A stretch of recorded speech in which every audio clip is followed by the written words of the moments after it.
Menudo documento tenemos hoy sobre la mesa para nuestra inmersión profunda de hoy. De verdad estoy fascinada. Hola, pues sí, la verdad es que es una maravilla de texto. Yo quedé sorprendido desde la primera lectura. A primera vista, a ver, cualquiera que lea el título El vuelo del rey interior y vea que está dedicado a un niño de 9 años llamado Santi, pues pensaría que estamos ante un simple cuento infantil para irse a dormir. Claro, una historia de animales del bosque y poco más, ¿no? Exacto.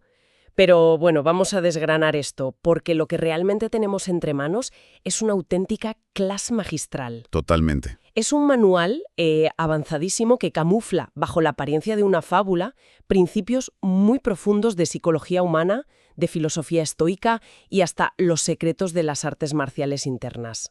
Y esa es exactamente la misión de nuestro análisis a fondo de hoy. Vamos a extraer las lecciones vitales que esconde este relato, porque, fíjate, nos proporciona herramientas clarísimas sobre cómo enfrentarnos al conflicto, cómo gestionar esa sobrecarga brutal de información y de polarización que domina nuestra época, y sobre todo, cómo mantener el centro cuando parece que todo a tu alrededor se desmorona. Es que en el fondo es un atajo intelectual para entender cómo transformar la agresión en colaboración. Eso es. Para cualquier mente curiosa que busque claridad y estructura en un mundo caótico, este texto es literalmente un mapa del tesoro. Pues para poner en situación a quienes nos escuchan, la historia arranca en un valle inmenso rodeado de montañas altísimas. ¿Vale? Y allí conviven 5 grandes aves. Tenemos al águila dorada, al halcón veloz, el cóndor antiguo, el buitre sabio y una pequeña paloma gris llamada palomita. Un ecosistema muy peculiar. Muy peculiar, sí. Y junto a ellos habita Nasruddin, que es un personaje fascinante. O sea, es un hombre excéntrico que va por el valle montado en su burro, pero va sentado al revés. Mirando hacia atrás. Mirando hacia atrás, exacto. Y su gran virtud es que siempre enseña las lecciones más duras a través de la ironía y de la risa. Claro, es un guiño clarísimo al arquetipo clásico del loco sabio. Sí, sí, el típico que... Aquel que parece estar fuera de sus cabales, pero que en realidad es el único que ve la realidad tal como es. Totalmente. Pero, a ver, hay un detalle perturbador en este valle. A pesar de tener montañas majestuosas y un cielo abierto infinito, la inmensa mayoría de los habitantes viven hacinados dentro de una enorme caverna oscura en el centro del valle. Ya, eso es clave. Cuando Palomita le pregunta a Nasruddin por qué viven ahí metidos en la penumbra, él le responde con una brillantez casi escalofriante. Le dice, porque la sombra en la pared se ve muy bien y nadie quiere salir a ver si hay sol. ¡Buf! Lo fascinante aquí es la conexión directa con uno de los pilares de la filosofía occidental, que es el mito de la caverna de Platón. ¡Ostras, claro! Es una metáfora atemporal, ¿verdad? Sobre esa tendencia humana a conformarse con ilusiones. Es infinitamente más cómodo observar las sombras proyectadas en una pared que hacer el esfuerzo, que a menudo es muy doloroso, de salir a la luz para buscar la verdad desnuda. Sí, es que si trasladamos esto a nuestra realidad contemporánea, o sea, para los que estéis escuchando y pensando en el día a día, esa caverna son las cámaras de eco digitales. Ahí le has dado. Son los algoritmos que nos devuelven una versión masticada y súper reconfortante del mundo. Y salir de ahí exige un esfuerzo crítico que, seamos sinceros, pocos están dispuestos a hacer. Exacto. Es un esfuerzo titánico. Pues tela con la comparación, porque esa comodidad salta por los aires con la llegada de lo que podríamos llamar la gran amenaza del cuento, el gran halcón gris. Madre mía, el halcón gris. La descripción que hace el texto es imponente. Es un ave enorme que hace un ruido ensordecedor y que tiene unas garras de metal afiladísimas. ¿Garras de metal? Fíjate en el detalle antinatural. Sí, nada orgánico. Llega al valle exigiendo obediencia absoluta bajo la amenaza inminente de una guerra. Su táctica es de manual, o sea, empieza a gritar y a sembrar la discordia, asegurando que quien no esté con él es su enemigo. El clásico, ¿estás conmigo o contra mí? Exacto. Y claro, consigue su objetivo. Todos los habitantes entran en pánico y empiezan a pelearse entre ellos.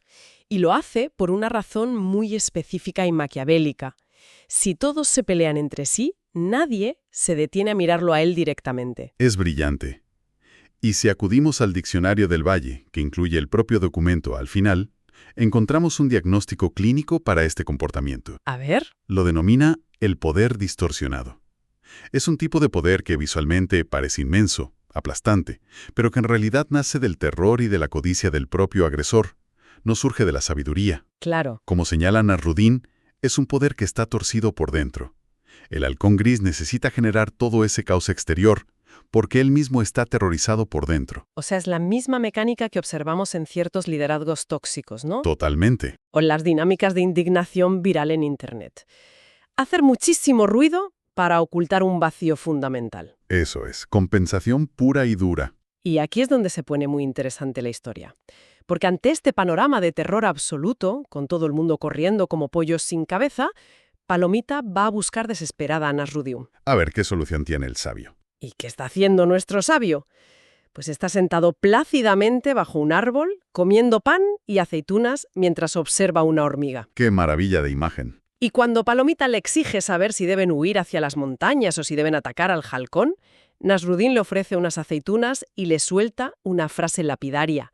Le dice: quien reacciona de inmediato con miedo o rabia ya perdió la primera batalla. Brutal. Pero claro, visto desde fuera, alguien podría pensar que Nasruddin está siendo, no sé, un frívolo o irresponsable.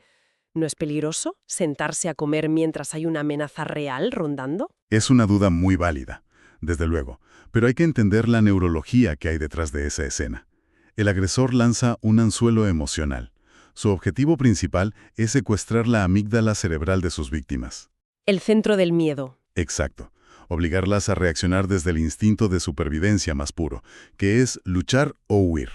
Quien muerde ese anzuelo y reacciona desde el pánico o desde la ira indiscriminada, se convierte inmediatamente en un peón dentro del juego del agresor.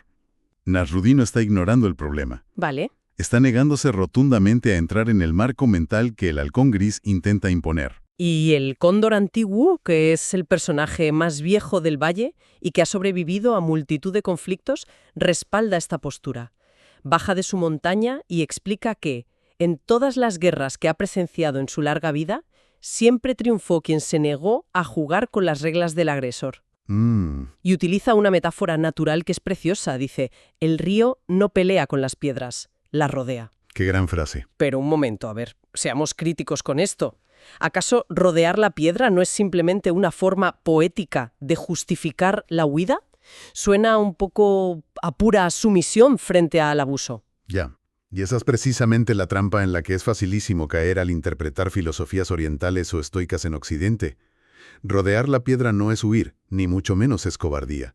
El río no se da la vuelta ni se detiene. Sigue fluyendo. Obstáculo rígido. Ya entiendo. La verdadera defensa, esa resiliencia fluida, consiste en retirar el punto de fricción que el agresor necesita para hacer daño, mientras uno mantiene absolutamente intacto su propio rumbo. Vale, la teoría del río suena súper poética y filosófica, pero a nivel práctico, o sea, cuando tienes a un halcón gigante con garras de metal gritándote en la cara, ¿cómo evitas encogerte del susto? Esa es la gran pregunta. Y ahí es donde Nasruddin saca sus herramientas didácticas para enseñarle a Santi, el niño al que va dirigida la historia, cómo defenderse a nivel físico y mental.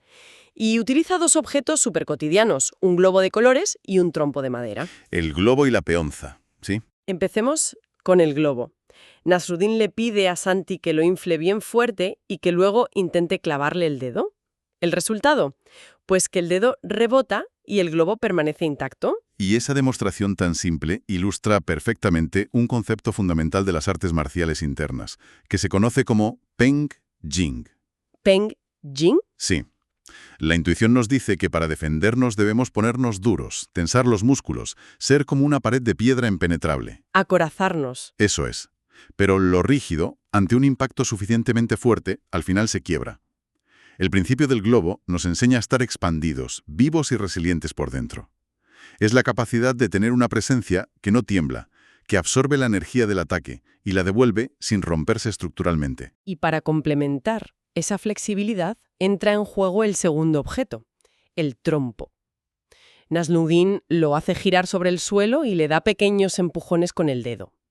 El trompo vibra, se desplaza un poco, pero no pierde el equilibrio. Sigue girando. La lección aquí es que mientras el trompo gire sobre su propio eje, es casi imposible derribarlo. Si conectamos esto con la biomecánica de las emociones, ese eje del trompo representa lo que en muchas disciplinas asiáticas se denomina el Dan Tien. el centro de gravedad, ¿no? Exacto. El texto lo localiza anatómicamente a 2 dedos por debajo del ombligo. Es nuestro centro de gravedad, el motor silencioso de la mente del cuerpo. Frente a los ataques verbales, el pánico colectivo o el caos de, yo qué sé, una reunión de trabajo hostil, el peor error es encorvarse y perder el centro. O sea, hacerse pequeño. Eso es, al contrario, hay que inflarse suavemente como el lobo que decíamos antes, llevar la respiración hacia ese centro y actuar desde esa solidez. Es fascinante ver cómo una simple corrección postural transforma instantáneamente tu estado mental. Yo me acabo de poner recta en la silla ahora mismo, fíjate. Yo también, es automático. Lo que más me atrae de todo esto es que la historia no se queda en metáforas abstractas.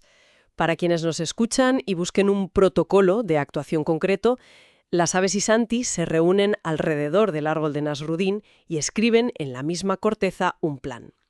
Lo titulan Los 5 pasos del guerrero sabio. Me encanta esa parte. Y me llama muchísimo la atención el primer paso. Es hacer una pausa. Simplemente no reaccionar de inmediato. El texto dice algo precioso. Dice que el espacio entre el susto y la respuesta es donde vive la sabiduría. Y es que biológicamente es así, tal cual, esa fracción de segundo de pausa es el tiempo exacto que necesita la corteza prefrontal del cerebro para tomar el control sobre la amígdala. Claro, lo que hablábamos antes. Exacto. Es el instante preciso en el que uno decide dejar de ser una víctima del instinto para convertirse en dueño absoluto de sus acciones. Una vez hecha esa pausa vital, el plan avanza hacia el paso 2, que es la recuperación del centro, aplicando la técnica del globo y el trompo. Hablan de mantener la espalda recta como un árbol que crece. Es un mensaje silencioso hacia el agresor, que viene a decir: soy un elemento sólido, no tengo botones de miedo que puedas apretar a tu antojo. Es una comunicación no verbal devastadora para quien busca conflicto, de verdad. Le arrebata por completo el control remoto de las emociones ajenas. Claro, pero entonces surge la pregunta obvia. Si ya estás centrado y no devuelves el golpe, ¿qué haces frente al ataque? Y ahí es donde el documento introduce el paso 3, la necesidad de ser fluidos, como el río del Cóndor que decíamos antes. El paso 3. Sí.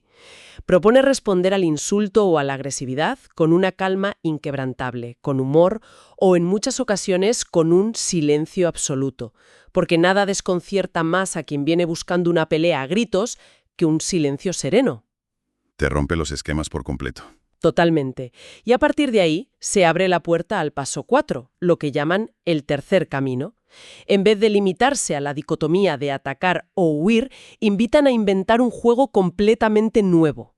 Crear una realidad alternativa que sea tan valiosa y sólida que el ataque inicial pierda todo su sentido. Y el colofón de esta estrategia, el quinto paso, es el acto final, que definen como el acto digno. Son decisiones basadas en la suma positiva. Un concepto súper interesante. Sí, es decir, acciones que te benefician a ti mismo, pero que simultáneamente enriquecen a los demás.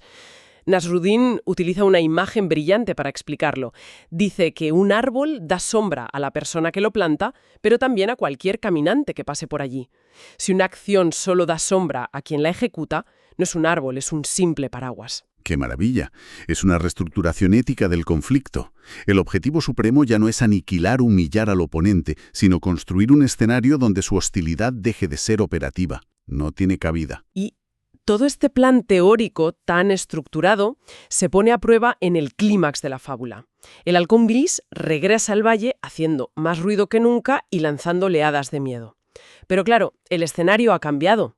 Las aves ya no corren, han interiorizado los pasos. Están preparadas. Cuando el halcón exige su misión buscando guerra, el águila dorada no saca las garras.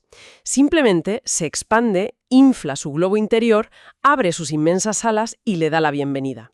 Le anuncia que si su intención es ayudar a construir un nido comunitario para todos, tiene las puertas abiertas. Ahí radica la ruptura total del patrón del agresor. Tácticamente es una maniobra magistral. Y en Halcón Veloz, que al principio de la historia era el personaje más impulsivo e iracundo de todos, remata la jugada ofreciéndole un lugar concreto en el proyecto. Le dice: ¿y si en lugar de intentar conquistar el valle a la fuerza, lo construimos juntos? ¿Hay suficiente cielo para todos? Claro, al no devolverle el terror, le han quitado el oxígeno a su fuego. El poder distorsionado del halcón gris dependía en su totalidad de que el resto del ecosistema estuviera aterrorizado. Se alimentaba de eso. Absolutamente. Sin esa respuesta condicionada, se queda completamente desarmado. Y el giro maestro es que, en lugar de arrinconarlo cuando está más vulnerable, le ofrecen una oportunidad real de pertenencia. Consiguen la alquimia definitiva, transformar a un agresor en un colaborador. Es, citando a Nasruddin, sabiduría con sentido del humor. Pues tras esa resolución pacífica tan épica, la dinámica del valle cambia radicalmente. Y en este ambiente de reconstrucción aparece un personaje nuevo, el buitre Sadio. Es un personaje curioso, fíjate, porque siempre llega tarde a todas partes. Sí, tiene su porqué. Sí, sí. Él explica que necesita dar círculos desde lo más alto para observar el panorama completo con perspectiva. Y él le imparte a Santi una lección fundamental sobre el concepto real de riqueza. Le aclara que existen dos tipos de riquezas en el mundo. La primera es la que se guarda en una caja fuerte. La riqueza material. Exacto. Esa riqueza es frágil, te la pueden arrebatar o puede perder su valor de un día para otro. Pero la segunda riqueza es la que habita dentro. Las habilidades adquiridas, el conocimiento profundo y las redes de amistades genuinas.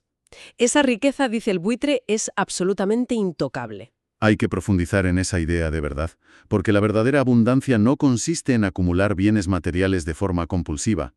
La riqueza interior se traduce directamente en tener opciones. Quien tiene múltiples opciones en la vida no puede ser sometido fácilmente. No le puedes acorralar. Claro, los tiranos, las estructuras de poder asfixiantes o incluso los modelos de negocio que se basan en la dependencia siempre intentan inocular la falsa creencia de que no hay alternativa. Por eso, invertir en esa riqueza interior es forjar la máxima garantía de libertad individual. Y precisamente hablando de forjar esa riqueza interior, el texto dedica un apartado espectacular a la adquisición de habilidades.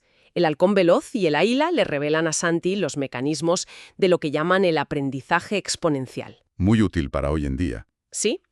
Le confiesan que al enfrentarse a cualquier destreza nueva, los primeros 100 intentos son un desastre absoluto y cuestan horrores. Los siguientes 50 son algo menos frustrantes, pero llega un punto de inflexión donde de repente la mente y el cuerpo hacen clic y el aprendizaje despega de forma casi automática. Estamos en la curva de aprendizaje inicial. Y para optimizar ese proceso, no recomiendan memorizar manuales, sino aplicar ciertas reglas empíricas. Así es. El águila comparte su experiencia personal con Santi. Le revela que aprender a volar no consistió en estudiar el viento por un lado y la aerodinámica por otro. Entendió que el vuelo, la corriente y sus propias alas eran un único sistema interconectado. Todo es uno. Todo es uno.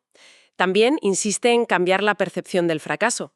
Dice que cada vez que se caía del nido no era una derrota, era información valiosísima sobre lo que no funcionaba. Datos, puro y duro. Exacto.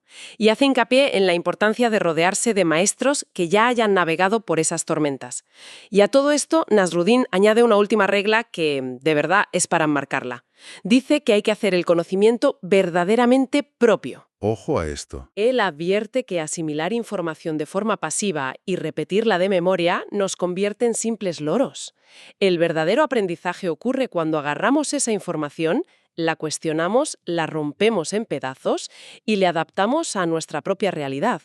Ese es el proceso que nos transforma en águilas. Es un alegato poderosísimo contra la era de la sobreinformación pasiva que vivimos. Madre mía, ya te digo. Hoy en día consumimos miles de datos diarios, sin procesar absolutamente ninguno. Convertirse en águila exige interactuar con el conocimiento, buscar sus límites y aplicarlo a tu propio contexto vital. Pues llegados a este punto, toda la estrategia parece muy analítica, ¿verdad? Muy de ajedrez mental, pero entra en escena un personaje que rompe por completo este esquema frío, Palomita. La pequeña paloma gris. Las mayores. Ahora bien, a mí me cuesta ver cómo se puede enfrentar a una agresión violenta armada con garras de acero usando simplemente amor. Suena un poco, no sé, ingenuo para el mundo real, ¿no? Esto plantea una cuestión importantísima en el texto. La palabra amor ha sido muy manoseada a lo largo del tiempo y a menudo se confunde con una actitud pasiva, complaciente o incluso débil. Sí, como de ceder siempre. Exacto. Pero el documento se esfuerza muchísimo en desmarcarse de esa visión romántica de película. Habla de un amor feroz y profundamente pragmático. Es la valentía de decir la verdad aunque resulte incómoda, Y la dedicación incansable para tejer redes sólidas de confianza y de apoyo mutuo, justo allí donde el miedo intenta levantar muros de aislamiento. Y el Cóndor antiguo lo corrobora de una forma muy gráfica. Explica que el poder distorsionado, el de las garras y los gritos, es literalmente ciego ante esta clase de amor. Un sistema que opera exclusivamente bajo las lógicas de la codicia y el terror es incapaz de procesar la solidaridad genuina. No la ve. No la ve. Sus garras están diseñadas para atrapar el miedo, pero resbalan por completo cuando intentan aferrar una red de confianza comunitaria. Exactamente. Es invulnerable porque opera en una frecuencia de onda que el agresor ni siquiera sabe que existe. Todo este complejo viaje de aprendizaje del que estamos hablando cristaliza en una escena final de una belleza visual inmensa. Llega el amanecer y Santi se despierta temprano. Se acerca a la entrada de la inmensa caverna donde todos vivían hacinados al principio de la historia. El mito de Platón, otra vez. Ahí vuelve. Por un lado, mira hacia adentro y observa las sombras grotescas que siguen bailando en la pared de piedra, pero luego gira la cabeza, mira hacia el exterior y contempla la luz cegadora del sol real iluminando los picos nevados de las montañas. Es su revelación definitiva. Su despertar. Comprende, a través de su propia experiencia y no porque se lo hayan contado, que las sombras del interior no son la verdad, sino meros reflejos deformados por la oscuridad. Es el clímax filosófico del cuento. La ilusión se ha desmoronado por completo.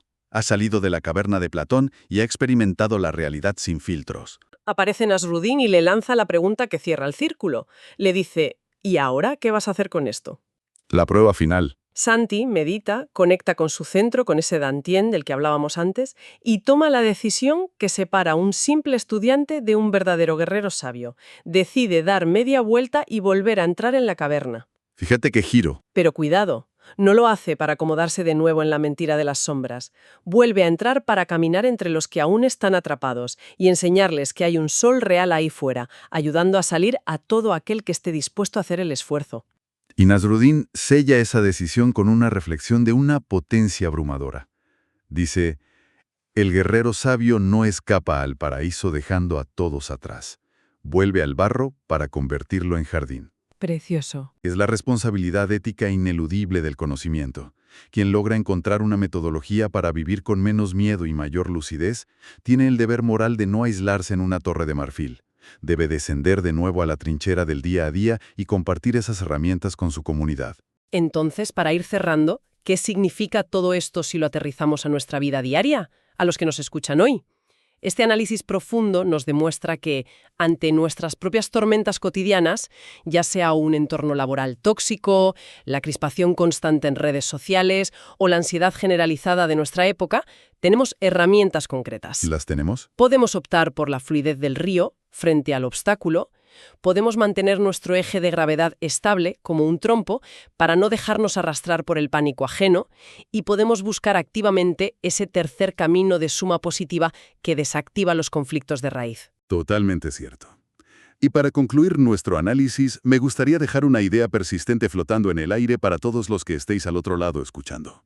Adelante. Hemos visto cómo las aves, en un despliegue de brillantez y compasión, invitaron al halcón gris a construir junto a ellos, ofreciéndole una salida digna a su propia trampa. Sí. Pero si extrapolamos esto a la compleja psicología humana del mundo real, ¿qué ocurre exactamente después de que el agresor acepta esa invitación? Es una buena pregunta. Pensemos en las implicaciones. Si toda la identidad y la autoestima de ese halcón gris se habían forjado sobre la premisa de asustar y someter a los demás en la oscuridad de la caverna, ¿no experimentará un terror absolutamente paralizante al verse obligado a reconstruir su yo desde cero, bajo la luz del sol y desprovisto de sus armas? Madre mía, el vértigo de soltar el personaje, ¿no? Exacto. Quizás la verdadera prueba de fuego para una comunidad no es el instante heroico de invitar al agresor a entrar, sino la infinita paciencia necesaria para soportar la dolorosa y, a menudo caótica, metamorfosis que esa persona debe atravesar al aprender a relacionarse con el mundo sin usar sus garras de metal. Totalmente. Es un pensamiento para reflexionar muy seriamente sobre la magnitud de lo que realmente estamos exigiendo a los demás cuando les pedimos que cambien. Pues con esa gran reflexión nos despedimos por hoy. Un placer haber compartido este viaje. El placer es mío. Hasta la próxima.